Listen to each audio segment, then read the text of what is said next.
ആ നെറ്റിക്ക് ഉമ്മ കൊടുത്തേ, നെറ്റിയിലും കൂടെ കൊടുക്കുക. അങ്ങനെ കൊടുത്തു പോട്ടെ, ചേർത്ത് പിടിക്ക് ദാസേട്ട്. കുറച്ചുകൂടെ റൊമാൻസ് ഇട്ടെ, കുറച്ചുകൂടെ. രേണുചേച്ചി ദാസേന്റെ ഇപ്പുറത്തെ കയ്യിലേക്ക് രേണുചേച്ചിയെ കിടത്തുന്ന രീതിയിൽ ഓളെ തറ കിടത്തിയിട്ട് ഓളെ തുണി അഴിക്കുക. അതാണ് കുടുംബ പ്രേക്ഷകർക്ക് ഏറ്റവും അധികം കാണാൻ ആഗ്രഹം. രേണു സുധിയുടെ ആൽബങ്ങളൊക്കെ കുറച്ചൊക്കെ ഓവർ ആവുന്നുണ്ട്. നിയന്ത്രിക്കേണ്ട സമയം കഴിഞ്ഞ് ചുമ്മാ ഇതൊക്കെയാണോ ആൽബം? ചുമ്മാ കെട്ടിപ്പിടുത്തവും മോപ്പും ഇതൊക്കെയാണോ ആൽബം? എത്രയോ നല്ല കലാപരിപാടികൾ, എത്രയോ നല്ല നല്ല പാട്ടുകൾ, തമാശകളൊക്കെ അവതരിപ്പിക്കാം. ഇതൊക്കെയാണ് ആൽബം. ഈ ദാസേട്ടൻ കോഴിക്കോട് എന്ന് പറയുന്നവരുമായിട്ട് എന്ത് ആവാസത്തിലാണ് അവള് കാണിക്കുന്നത്? അതെ, നമ്മൾ നെഞ്ചിലേറ്റിയ നമ്മുടെ പ്രിയ താരം രേണു സുധി. നമുക്കറിയാം, ബിഗ് ബോസിലൂടെ നമ്മൾ നെഞ്ചിലേറ്റിയ നടിയും നർത്തകിയും ഗായികയും മോഡലും എഞ്ചിനീയറും എയർ ഹോസ്റ്റസും ഒപ്പം തന്നെ നഴ്സും ബിഗ് ബോസ് താരവും ബാർ ഡാൻസറും ബാറുകളുടെ അംബാസിഡറും സ്റ്റേജ് സിംഗറും മലയാളികളുടെ തമന്ന എന്നറിയപ്പെടുന്ന നമ്മുടെ എല്ലാം പ്രിയങ്കരിയായ രേണു സുധി. അതെ, രേണു സുധിയുടെ ഏറ്റവും പുതിയ ആൽബം പുറത്തിറങ്ങാൻ പോകുന്ന ഏറ്റവും പുതിയ ആൽബത്തിന്റെ ചില ഞെട്ടിക്കുന്ന രംഗങ്ങൾ, അതിരുവിട്ട രംഗങ്ങളാണ് സോഷ്യൽ മീഡിയയിൽ ചർച്ചയാവുന്നത്. എന്താണ് സംഭവിച്ചത്? രേണു സുധി എന്ന് പറയുന്ന ഈ ഒരു താരത്തെയും താരത്തിന്റെ Renu Sudhi film company, production കമ്പനിയും വിലക്കണം, എന്നേക്കുമായി വിലക്കണമെന്നാണ് ചില ആളുകൾ ആവശ്യപ്പെട്ടിരിക്കുന്നത്. എന്താണ് ഉണ്ടായത്? ഏറെ വിശദമായി തന്നെ നമുക്ക് പരിശോധിക്കാം. 1 by 1 ആയിട്ട് വരട്ടെ. വീഡിയോയിലേക്ക് പോകുന്നതിന് ആദ്യം വീഡിയോ കാണുന്നവർ വീഡിയോ ഒന്ന് ലൈക്ക്, ചാനൽ ഒന്ന് സബ്സ്ക്രൈബ് ചെയ്ത്, ഫേസ്ബുക്കിൽ കാണുന്നവർ വീഡിയോ ഒന്ന് ഫോളോ ചെയ്ത് കാണാൻ ശ്രമിക്കുക.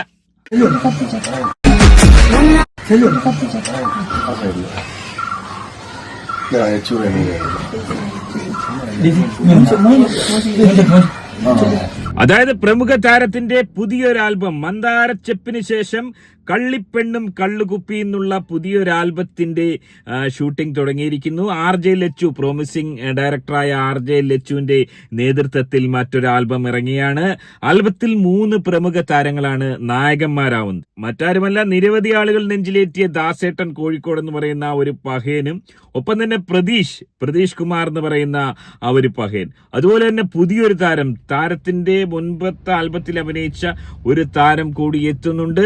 പതിവ് പോലെ തന്നെ ആൽബത്തിന്റെ ഇതിവൃത്തം അഭിഹിതമാണെന്നാണ് മനസ്സിലാക്കാൻ സാധിക്കുന്നത്. ഒരു ബാർ നർത്തകിയല്ല, കള്ള് ഷാപ്പിലെ കള്ളൊഴിക്കാൻ നിൽക്കുന്ന ഒരു പെൺകുട്ടിയായിട്ടാണ് താരം അഭിനയിച്ചിരിക്കുന്നത്. ദാസേട്ടൻ കോഴിക്കോട് ഒരു കള്ള് ചെത്തുകാരനായി ആ കള്ള് ഷാപ്പിലേക്ക് കള്ള് കൊണ്ടുകൊടുക്കുന്ന ഒരു പഹയനായിട്ടാണ് അഭിനയിക്കുന്നത്. അതായത് കള്ള് വാങ്ങാൻ വേണ്ടി കള്ള് ചെത്തുന്ന സ്ഥലത്തേക്ക് നടന്നു വരുന്ന നായിക.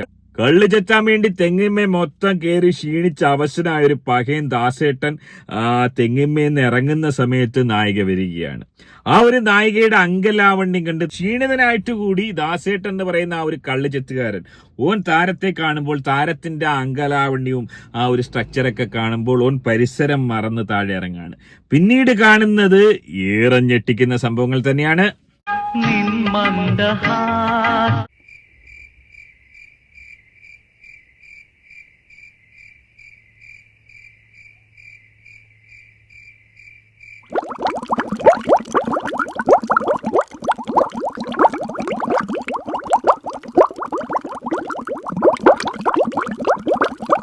എനിക്ക് എത്ര ആലോചിച്ചിട്ട് പിടികിട്ടാത്ത ഈ ഒരു കഥാകൃത്ത് എന്തായിരിക്കാൻ ആ ഒരു പഹയൻ ഉദ്ദേശിക്കുന്നത്? അതായത് ഇവിടെ പ്രമുഖ നടി അഭിനയിച്ചിരിക്കുന്നത് ഒരു കള്ള് ഷാപ്പിലെ ജോലിക്കാരിയാണ്.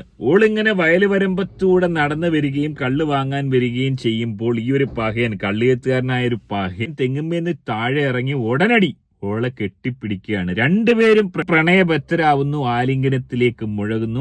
അതിനുശേഷം കാമക്കടുവയായി മാറുന്ന ദാസേട്ടനെയാണ് കാണാൻ സാധിക്കുന്നത്. ദാസേട്ടൻ എന്ന് പറയുന്ന ഒരു പഹയൻ, നമുക്കറിയാം ഓന്റെ ആ ഒരു പെരുമ്പാമ്പെര വിഴിഞ്ഞ മാതിരിയുള്ള കുമ്പ് കൊണ്ട് പ്രമുഖ താരത്തെ കുത്തിയതിനു ശേഷം എന്തൊക്കെയോ കാട്ടിക്കൂട്ടുന്നതാണ് മനസ്സിലാക്കാൻ സാധിക്കുന്നത്. എനിക്ക് മനസ്സിലാവാത്ത ഈ കഥാപാത്രം, അതായത് ഈ ഒരു കഥയിലെ കഥാപാത്രം എന്താ ഒരു പരവേടിയായിട്ടാണോ അഭിനയിക്കുന്നത്? അതായത് പട്ടാപ്പകലിന് വയൽവരമ്പിൽ വെച്ച് കാണുമ്പോൾ കമിതാക്കളാണെങ്കിൽ കൂടി, എന്തായാലും ഭർത്താവല്ല ഓന്റെ, കമിതാക്കളാണെങ്കിൽ കൂടി ആ ഒരു പകൽ വെളിച്ചത്തിൽ കാമക്കടുവുകളായി മാറുന്നു എന്ന് പറയുമ്പോൾ ഇവർ ഏത് തരക്കാരാണ്? എവിടെയാണ് സാധിക്കുക? അതായത് കള്ളപടി വെക്കാൻ പോകുന്ന ഹിമാറുകൾ പോലും തലയെ മുണ്ടിട്ട് ഒളിച്ചും പാത്താണ് പോകുന്നത്. ഇവിടെ പരസ്യമായി തുറസായ സ്ഥലത്ത് നിന്ന് കാമക്കടുവുകളായി മാറുക. എന്നാലോചിച്ചൊക്കെ ഇത് ഏതുതരം ആൾക്കാരാണെന്ന് എനിക്ക് എത്ര ആലോചിച്ചിട്ടും പിടികിട്ടുന്നില്ല ഈ കഥാപാത്രങ്ങൾ. അയ്യോ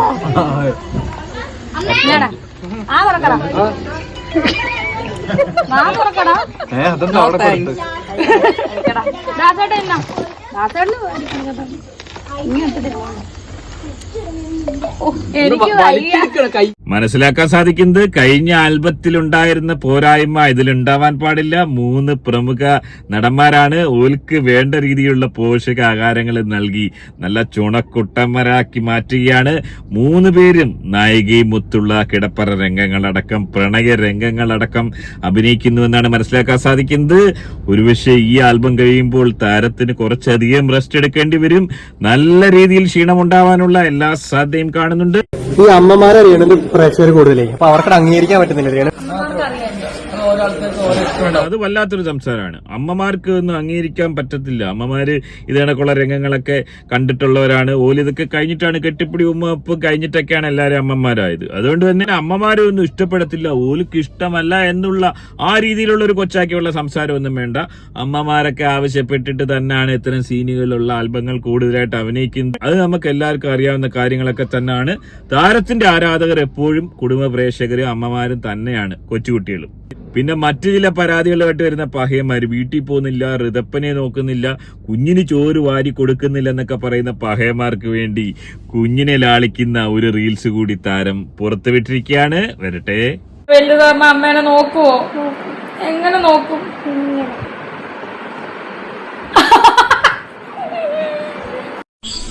ഇന്ന് നല്ല സുന്ദരിയായിട്ടുണ്ടല്ലോ. നിങ്ങൾക്കും എന്നെ പോലെ സൗന്ദര്യം ഉണ്ടായിരുന്നെങ്കിൽ എനിക്ക് ഇതുപോലെ പറയായിരുന്നു. ആലോചിച്ച് നോക്കുക, ഈ തിരക്കിനിടയിലും ഈ രീതിയിൽ വീട്ടിൽ പോയി തന്റെ കുഞ്ഞായ ഋതപ്പനെ ലാളിക്കുന്ന താരത്തെയാണോ നമ്മൾ വിമർശിച്ചത്? അതേ താരത്തിന്റെ പ്രൊഫഷൻ ആ ഒരു പാഷനോട്ട് കൊണ്ടുപോകുന്ന അറ്റ് ദ സെയിം ടൈം താരത്തിന്റെ വീട്ടിലെ കാര്യങ്ങളും ഒരുപോലെ നോക്കാൻ താരം മടി കാണിക്കുന്നില്ല എന്നുള്ളത് ഏറെ ശ്രദ്ധേയമാണ്. ഇനിവേ പുറത്തു വരാൻ പോകുന്ന ആൽബത്തിൽ ഏറെ വൈകാരികമായ രംഗങ്ങൾ, കുടുംബ പ്രേക്ഷകർ ആഗ്രഹിക്കുന്ന പോലെയുള്ള രംഗങ്ങൾ ഉണ്ടാവും എന്നുള്ള കാര്യത്തിൽ യാതൊരു തർക്കവുമില്ല. ഈ ഒരു ആൽബത്തോടുകൂടി ആരുടെയൊക്കെ കുടുംബമാണ് തകരാൻ പോകുന്നത്? അത് ദാസേട്ടൻ കോഴിക്കോടിന്റെ ആണോ, അല്ലെങ്കിൽ പ്രതീഷ് എന്ന് പറയുന്ന ആ ഒരു പഹേന്റെ ആണോ, അതല്ലെങ്കിൽ ആ ഒരു മൂന്നാമത്തെ നായകൻ നടന്റെ ആണോ? അറിയേണ്ടതുണ്ട്. പ്രതീഷിന്റെ എന്തായാലും തകരുമെന്ന് തോന്നുന്നില്ല. ഓനെക്കൊണ്ടൊന്നും ആവുമെന്ന് എനിക്ക് തോന്നുന്നില്ല. ഓൻ തളർവാദം പിടിച്ച കള്ളുഷാപ്പിൽ വരുന്ന ഒരു കസ്റ്റമറായിട്ടാണ് അഭിനയിക്കുന്നതെന്നാണ് മനസ്സിലാക്കാൻ സാധിക്കുന്നത്. അതായത് പ്രമുഖ താരം കള്ളുഷാപ്പിൽ കള്ളൊഴിക്കുന്ന ഒരു പെൺകുട്ടിയാകുമ്പോൾ ദാസേട്ടൻ കോഴിക്കോട് കള്ള് ചെത്തുന്ന പഹയനാവുന്നു. പ്രതീഷ് എന്ന് പറയുന്നവൻ കള്ള് കുടിക്കാൻ വരുന്നൊരു വായി നോക്കി. മൂന്നാമതൊരു പഹയനുള്ളത് കള്ളുഷാപ്പിന്റെ ഉടമയുടെ മകനാണ്. ഈ 3 പേരും താരത്തിന്റെ ആ ഒരു അങ്കലാവണ്യവും സൗന്ദര്യവും കണ്ട് താരത്തിൽ ആകൃഷ്ടരാകുന്നു. ഇവരെല്ലാവർക്കാണ് താരത്തെ സ്വന്തമാക്കാൻ സാധിക്കുക? അല്ലെങ്കിൽ താരം ഓൾറെഡി കല്യാണം കഴിച്ച് ആ ഒരു പകയൻ, ഭർത്താവായ പകയൻ കഴിഞ്ഞ ആൽബത്തിൽ പോലെ തളർവാദം പിടിച്ചു കിടക്കുകയാണോ? ഓനെ ചികിത്സിക്കാൻ വേണ്ടിയാണോ കള്ളുഷാപ്പിൽ ഓള് പണിയെടുക്കുന്നത്? അറിയേണ്ടതുണ്ട്. എല്ലാം കാത്തിരുന്ന് കാണേണ്ടിയിരിക്കുന്നു. പ്രമുഖ താരത്തിന്റെ പുതിയ ആൽബത്തെ കുറിച്ചുള്ള നിങ്ങളുടെ അഭിപ്രായങ്ങൾ കമന്റായി രേഖപ്പെടുത്തുക. അതായിട്ട് വീഡിയോ കാണുന്ന വീഡിയോ ഒന്ന് ലൈക്ക്, ചാനൽ സബ്സ്ക്രൈബ് ചെയ്ത് വീഡിയോ ഒന്ന് ഹൈപ്പ് ചെയ്ത് കാണുക. മറ്റൊരു വീഡിയോ ആയിട്ട് കാണാം. Bye bye.